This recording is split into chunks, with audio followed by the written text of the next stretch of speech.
Hi, everybody. My name is John DePietro. I'm Bob Zagami with the Camper Report Show. Bob, we've got all the news that's happening in the RV industry, and I'm going to be talking, actually, it's our part two of our interview with Eric Jackson, who we told you is a kayaker, but now he's a fisherman. Who are you going to be talking to in this show? I've got a great one with Chris Dougherty, the former technical director for Trailer Life and Motorhome magazine, and he's part of a new group with a digital technical magazine coming out in February. So, those stories and much, much more coming up on this week's edition of the Camper Report Show.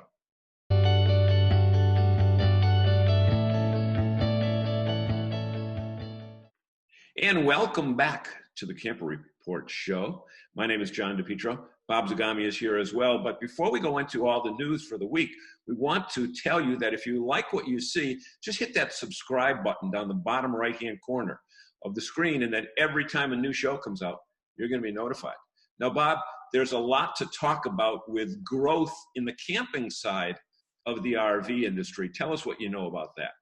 Well, there was a industry report put out by the National Association of RV Parks and Campgrounds this week that went over some of the statistics from surveys that they've done, and they just did that in conjunction with their annual conference. But one of the highlights of it, and it kind of goes in concert with the KOA report, last KOA report, is they indicate that the campgrounds are reporting that there will be 53,000 new sites built next year by the campground owners themselves, and KOA I think reported about 56,000.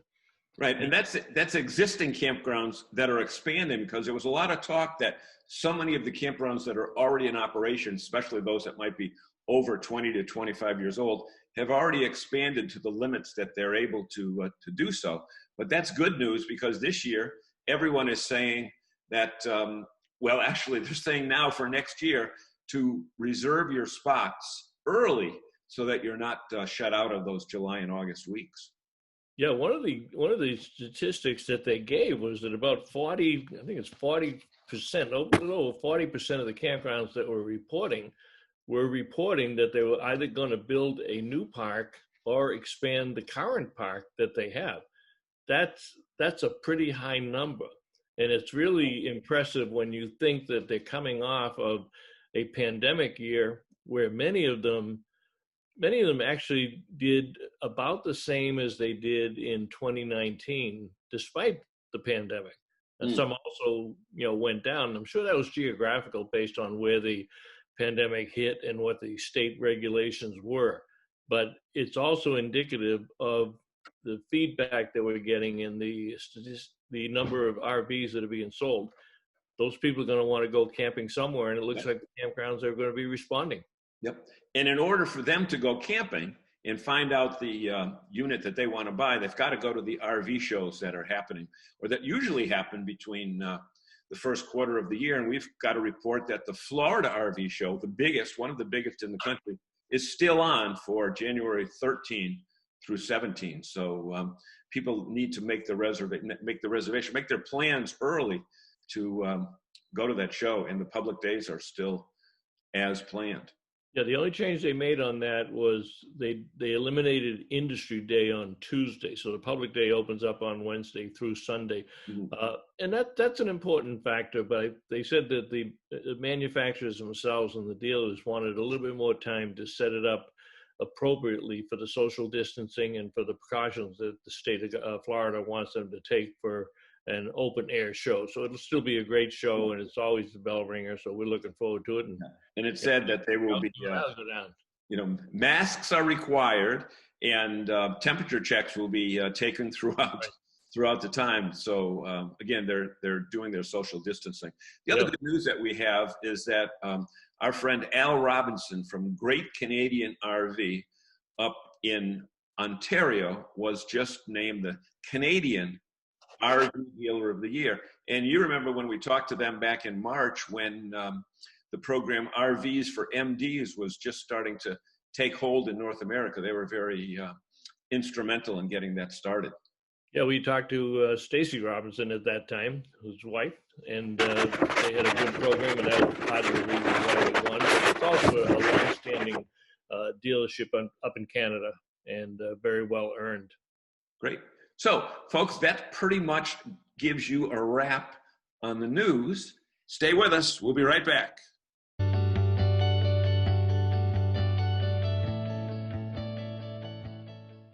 Hey guys, it's Phil and Stacy from You, Me, and the RV. We've been traveling around in our 35-foot motorhome for 2 years now, and I don't know how we could have done it without RV Trip Wizard. This easy-to-use RV trip planner makes sure we don't show up at the wrong campground on the wrong day. Right. Not that that's ever happened before. Want to learn more about this amazing trip planner? Head over to RVLife.com to learn more about the entire RV Life bundle. And you can thank us when you meet us on the road. Hey everybody, and welcome back to this segment of the Camper Report Show. If you've joined us in previous weeks, you saw us talk to world champion kayaker Eric Jackson, and his story was so compelling that I felt that we need to make at least a second segment to it. So, Eric, welcome back to the story about you. And in the first segment, we talked about your life as a kayaker and a kayak executive. Kayak, say that 5 times, kayak company executive. But you're embarking on a new venture right now where you're still on the water, but it's a totally different thing. Tell us about that. Well, I'm glad to be back here, John. Very cool. Thanks for inviting me back. I'm now what a lot of people don't realize is I've been an angler or fisherman my whole life also. In 1974, I moved to Florida. My dad got a job as an aircraft engineer at Piper down there in Lakeland, Florida, which is one of the main places for bass fishing. And I became a dedicated bass fisherman. I actually got what's called the Nut Award, which is a titanium nut from Bill Johnson's Pro Bass Shops for fishing 365 days in 1 year. So anyway, wow. I'm really into it. That's a lot. So I'm into fishing. That's a lot of fishing. And I wanted to be a pro bass fisherman when I grew up. Then my dad moved us to New Hampshire. Now, how many pro bass fishermen do you know from New Hampshire? Not Whereabouts in New Hampshire? We're on Merrimack. Oh, Merrimack, okay. Merrimack, Yep. Southern New Hampshire. Yeah. So that's where I ended up in high school when I became a whitewater kayaker. And that's where my right by whitewater the Budweiser brewery. My sister took care of the Clydesdales at the Budweiser brewery there, believe it or not. Well, you know, I bring that up because it is a tourist attraction.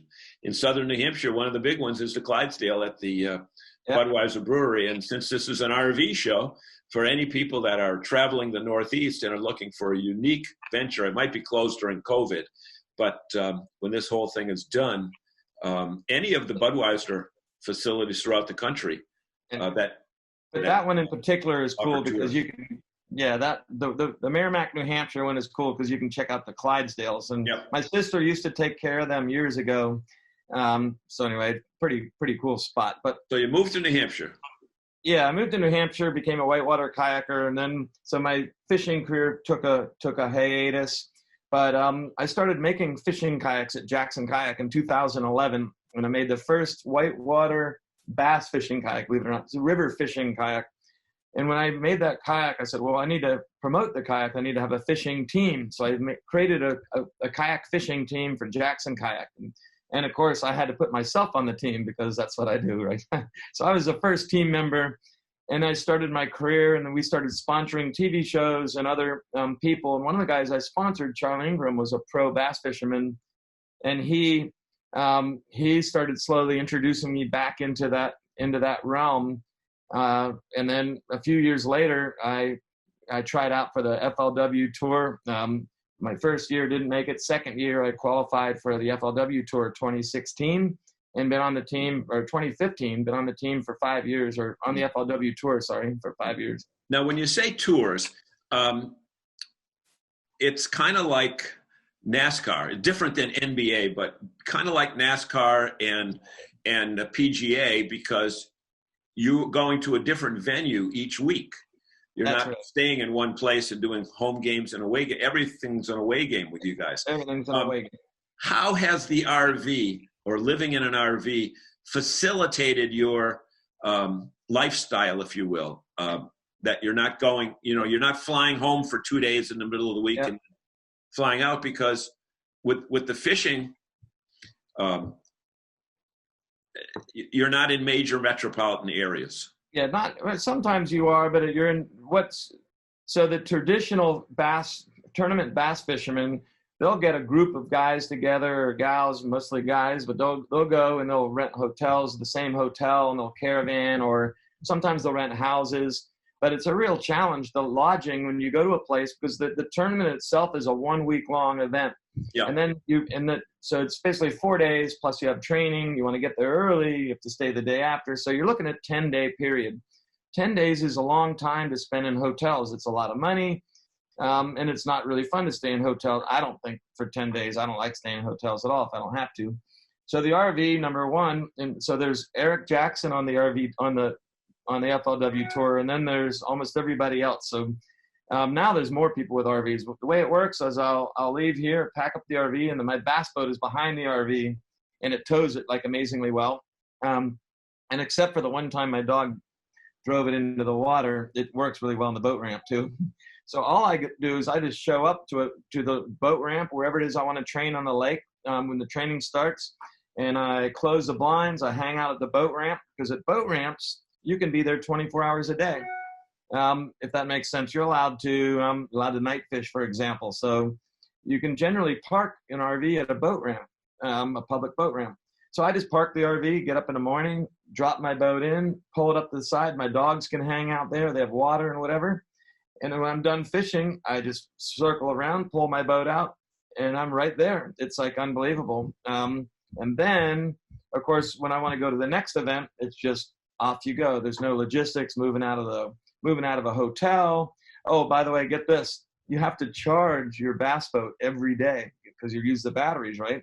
So everybody has to find a hotel and try to figure out how to plug in.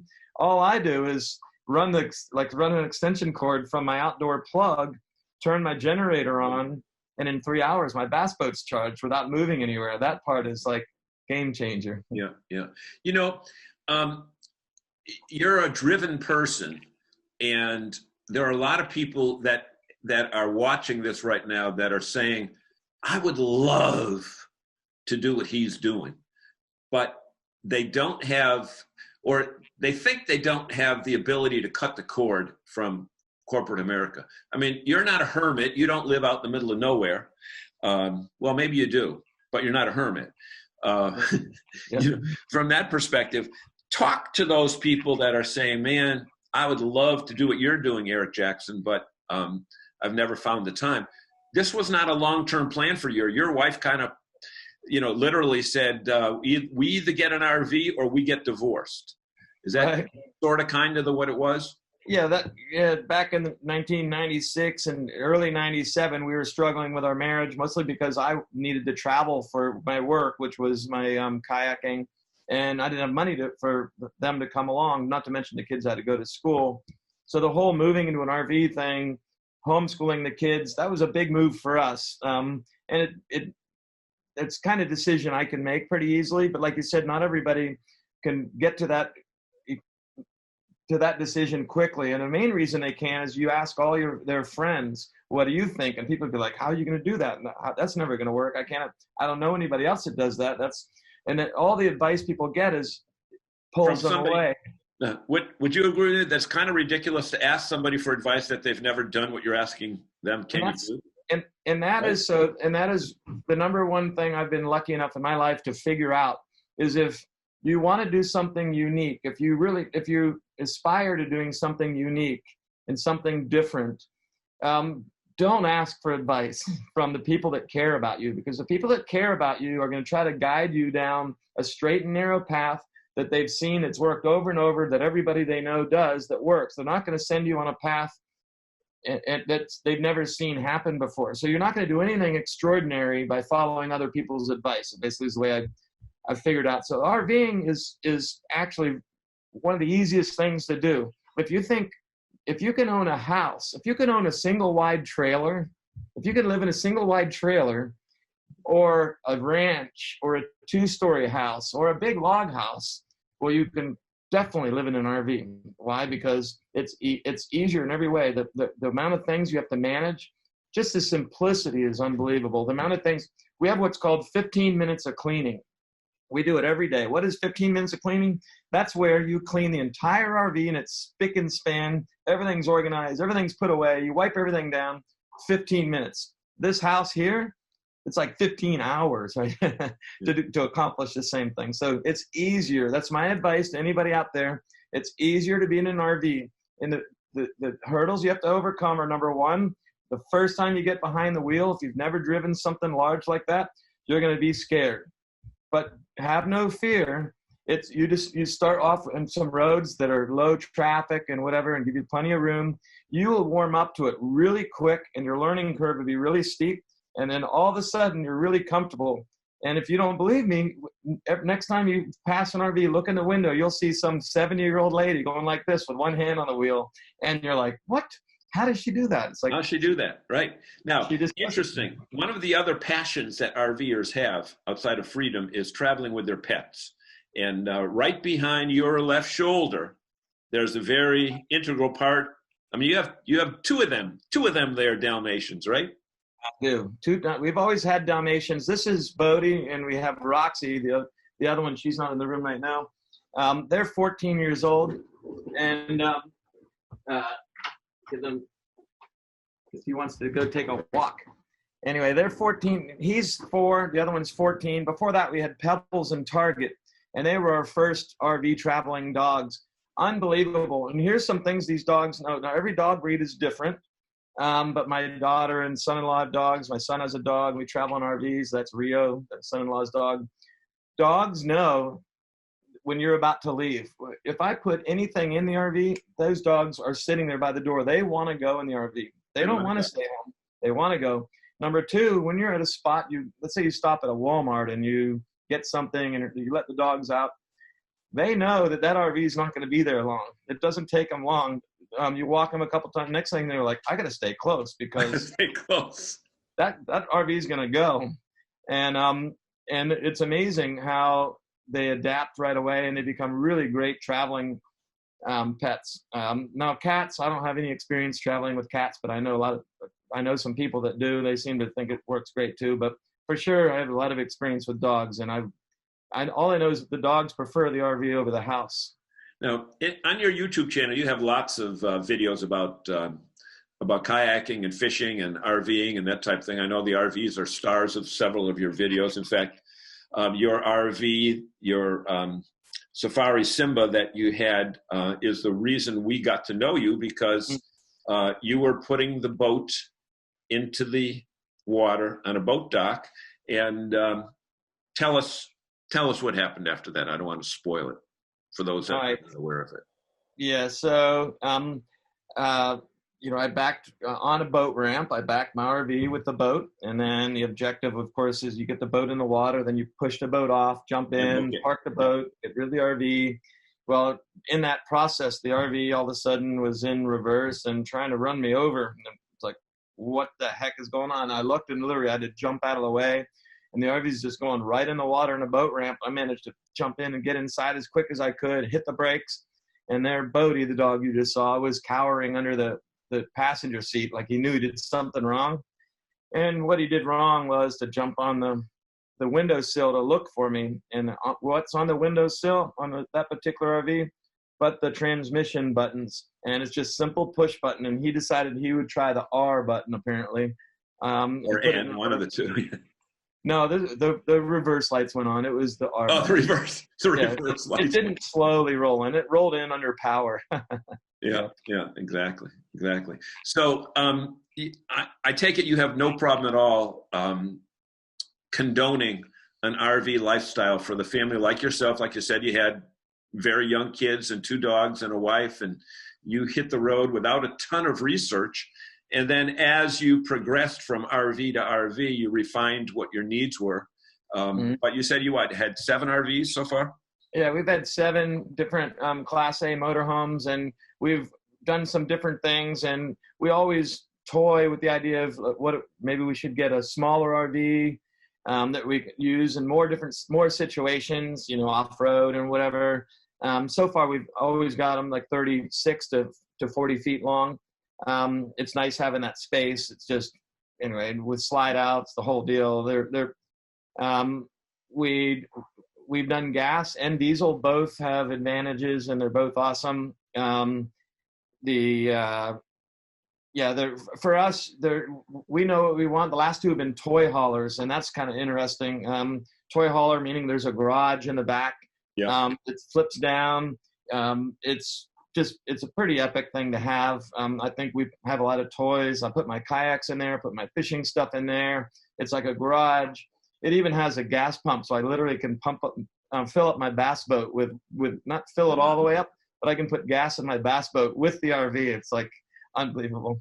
And we should say that you're not just a weekend kayaker. I mean, you made a living doing it. You were, several-time world champion. And we're going to have the links to some of the videos. I personally think that there's not a thing that you fear, because when I looked at those GoPro cameras, it's amazing. You can put the GoPros on your head. You can put them on the boat. You can put them anywhere. But when you look at what you've done, RVing is probably the tamest part of your lifestyle. Well, the RV is the support network for the lifestyle, right? So my whitewater kayaking, that's the extreme sport, and my competitiveness to compete, and the same with fishing. For the RV for me is a facilitator. So, just being in an RV is an awesome experience. It's a lot of people are like, oh, I don't know if I could be that close to somebody. Like, do I want to be in that close proximity? What I find is, first, it forces there's talking. If you want to be online, you have to go through a little extra effort to be online. So you end up spending more time interacting. So the RV really helps, I believe, facilitates relationships. It gets you to the places where you want to be. And in the places that you're at, you're able to really enjoy and be involved and not have the logistics of finding accommodations and places to eat. It simplifies everything. So for me, it's a facilitator of the other activities you want to do, even if it's just having a relationship with your family or friends. Great. And we want to thank you so much for spending time with us. His name is Eric Jackson, and I'm sure if you Google his name, you'll find some very interesting stories about RVing, and especially the story which we'll put down below in the show notes, where Bodie decided one day to take the RV for a ride, and it was a short ride, but it almost killed his master. But we want to thank you so much, and hope that you'll keep us abreast of your ventures, and that we can visit with you again at another time. And I'm gonna ask you one more question. We'd love to have your wife on someday with us, and your daughter as well, who I understand is doing something very similar now. Yeah, absolutely. And then let's not forget my son, Dane Jackson. Check him out also. Oh, he's an RVer. So right. My wife, you know how to find me. Give us a holler. She can give you her perspective. And she's driven cross country back and forth solo with the Class A motorhome numerous times. So she can give you all kinds of great stories. Another segment. My daughter and another segment. So anyway, thanks for having me on. Hey, it's the Camper Report Show. Thank you so much for being with us. Stay with us. We've got more right after this.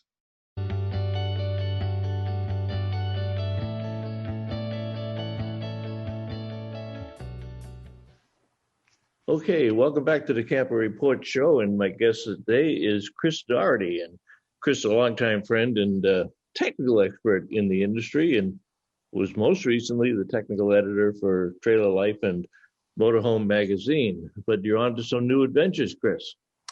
I am. Don't let grass grow under my feet, as they say. Tell us a little bit about the new publication.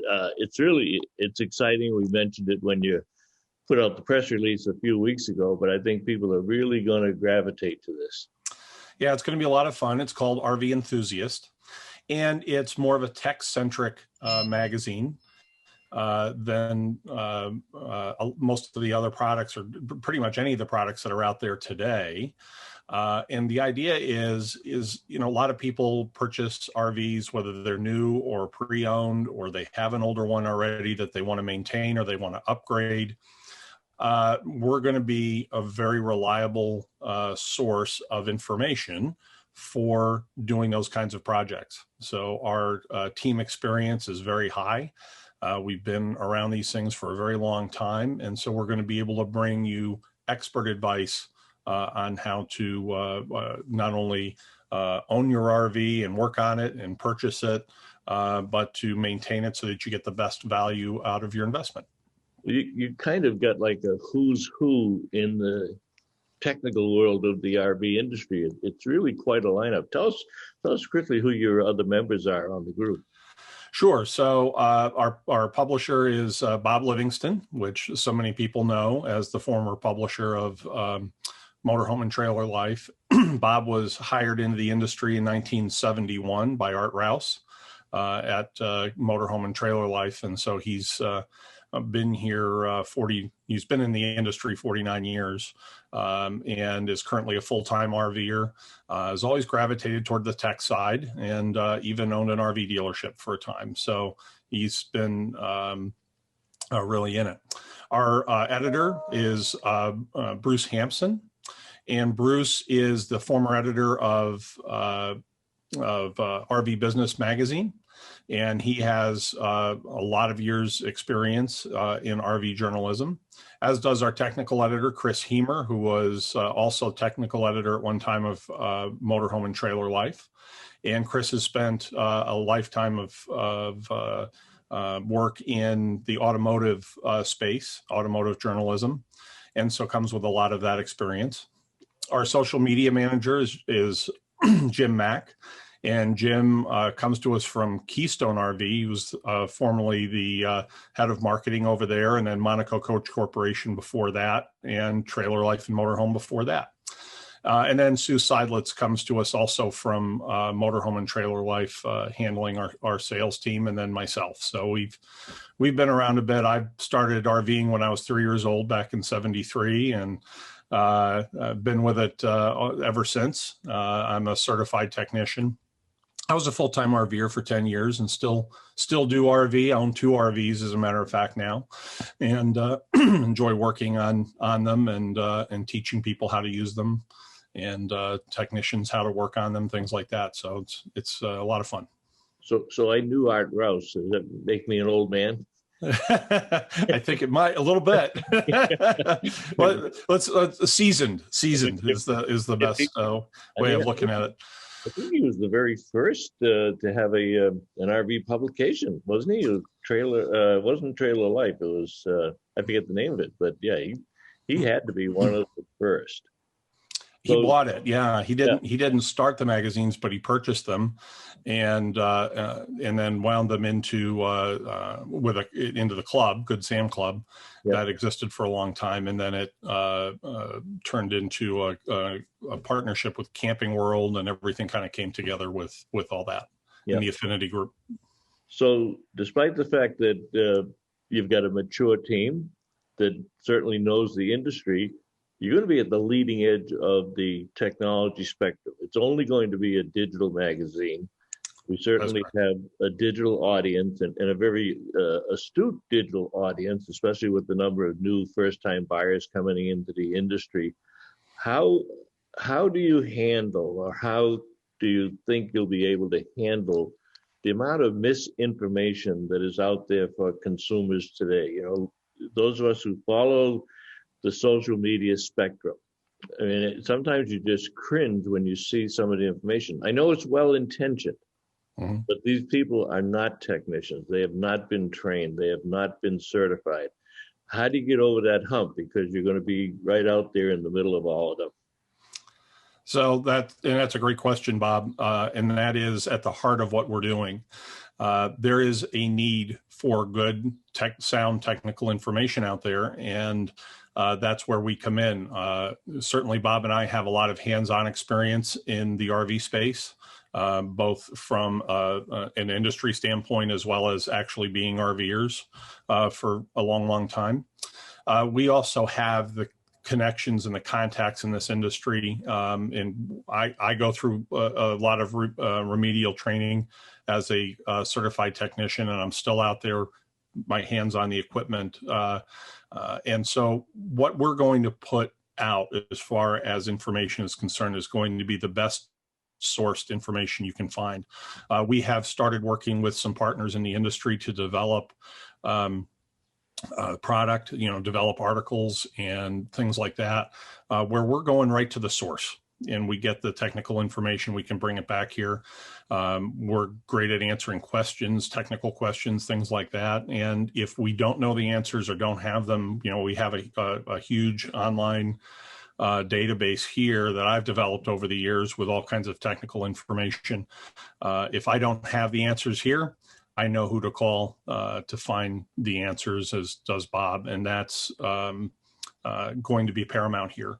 We want to make sure that when somebody sees an article in RV Enthusiast, it's going to be good information.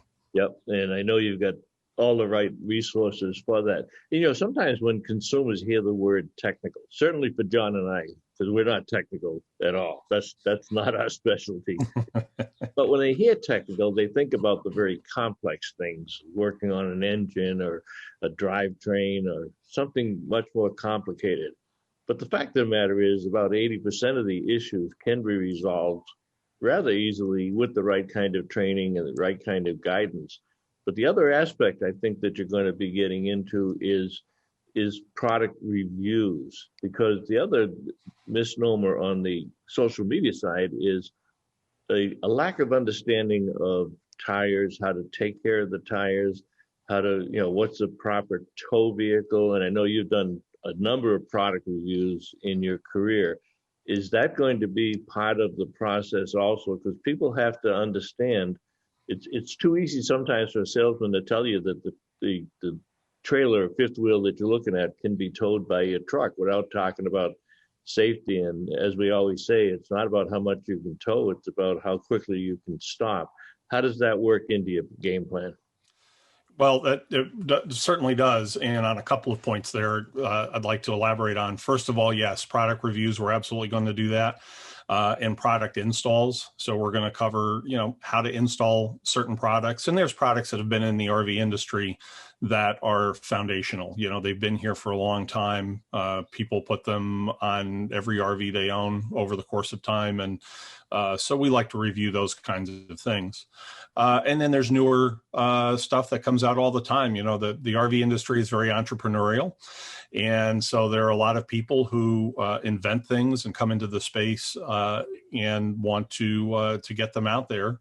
A lot of them are RVers that they can build a better mousetrap. And so we like to take a look at them to see how they perform in the real world. The second, go ahead. Well, I was just going to say, as you were walking through that, did we tell them what the name of the magazine is going to be? Oh yeah, RV Enthusiast. Yes, mentioned it a couple of times. All right. Yeah, and that's exactly it. It's people who love RVs and RVing.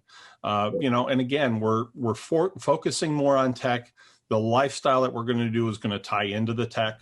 So it's going to be more like, if you want to do this, you can do this to your rig, or build your rig out this way, or equip it this way so you can do things. So there'll be a spattering of lifestyle for sure.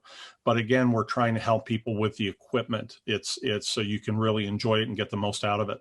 You talk again about products, and we'll talk about that from a standpoint of what are the best things to use. One of the things I do in my seminars is I say, you're going to go buy a sewer kit, or when you buy your new RV, don't be cheap on the sewer kit. Buy a decent one that has the connectors and has extra lengths of hose, because there are campgrounds where you'll go the length of your RV to hit the sewer connection, or just things like that are easy to express, and they're easy things to fix that help you from having a bad vacation. Well, the area that we get a lot of questions from when you look at the social media end of it, but also when we talk to our dealers and our dealer technicians, is the sophistication of today's RVs. This is not your mother or father's RV of 20 or 30 years ago. These are very sophisticated units. So talk about the technology aspect of it.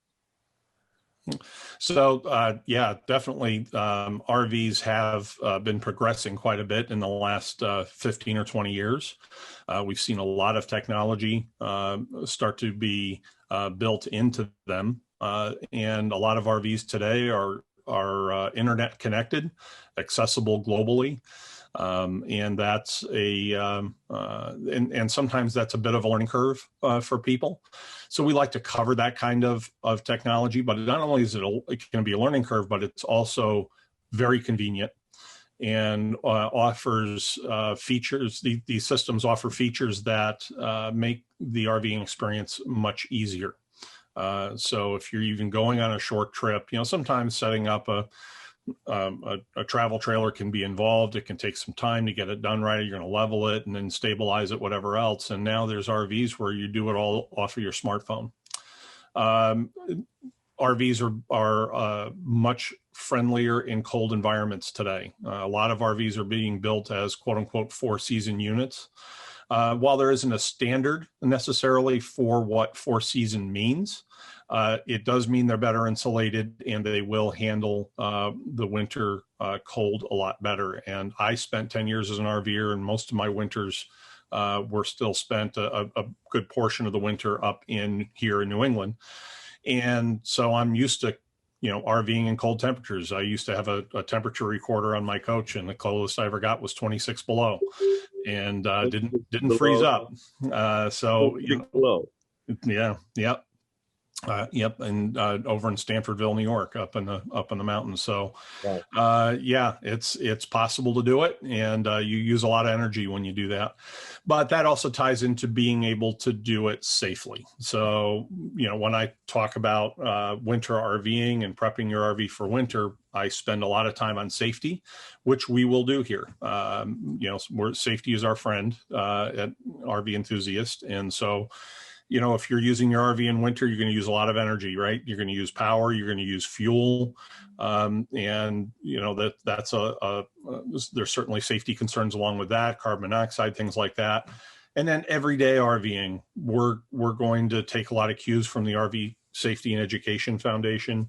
And, we're going to talk about weight and balance and making sure that you're towing your RV properly or your motorhome is properly loaded so that you minimize the chance of things like blown tires and premature wear on chassis components and things like that. Again, it sounds like you're going to be pretty busy guys and gals. Very busy, yeah. So what is the production schedule? When can consumers see the magazine? When do you're in the middle of your launching period now, we're talking about it, but when do you go live? February 1st. The first ones will be out. There will be emails and things going out. People can go to our website now, which is rventhusiastmagazine.com, and they can sign up to be on a mailing list where they'll be notified of when the subscription system is open. And we're also working with some other partners in the industry to help distribute the magazine. So we'll have email invitations going out to over 1 million RVers, with this process. And we've got some great technical partners that we're working with. Vertical is one of the companies. They produce an electronic magazine, basically, but this isn't your old school flip book. Vertical they will take our magazine file. We produce a magazine just like we would if we were putting it in print, and we hand it over to them, and their system modifies it and makes it easy to view and very nice to view on any device, vertical, horizontal, your computer, smartphone, whatever. And it's really something to see. Then we're also working with some of the regular social media, email outfits to handle subscriptions and things like that. So we're getting all those pieces put in place, and there's quite a bit to it. Well, that's fantastic. We will put all of that information down below so people can get on the site and get signed up for it. And Chris, I want to thank you very much for coming on today. It's an exciting project, and knowing, I think I know 4 of your 6 people, maybe 5, certainly know you. It's a very talented group, and I know you'll service the consumer quite well with this new publication. So thank you very much for coming on today. Thank you for having me on. I appreciate it, Bob. All right.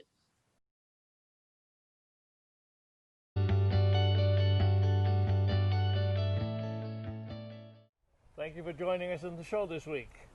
And if you like this show, hit that subscribe button down below. Down in the bottom right-hand corner of your screen, there's a little button that says subscribe. And then when that is done, there's a little bell that pops up. Hit the bell so that every time we have a new show, you'll be the first to see it. And tell all your friends about it.